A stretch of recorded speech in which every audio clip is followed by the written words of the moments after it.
దేశానికి మా ఉన్నతమైన సేవలు అందించి మేము ఈనాడు బతికి మీ కళ్ళ ముందు ఉన్నాం.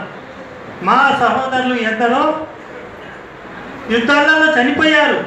వారికి మనం నివాళులు అర్పించుకుందాం. వికలాంగులై కొంతమంది ఉంటే, భర్తలు కోల్పోయి వితంతువులై కొంతమంది మహిళలు దిక్కు దరి తెలియక, ఎవరితో చెప్పుకోవాలో తెలియక ఉన్నంతలోనే వాళ్ళ కుటుంబాన్ని పోషించుకుంటూ వాళ్ళు బాధపడుతున్నారు.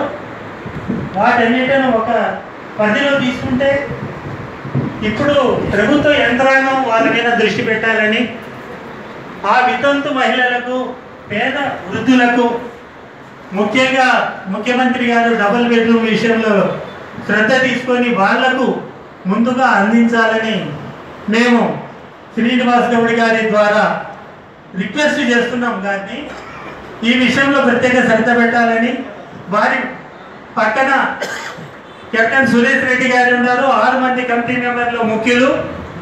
వారు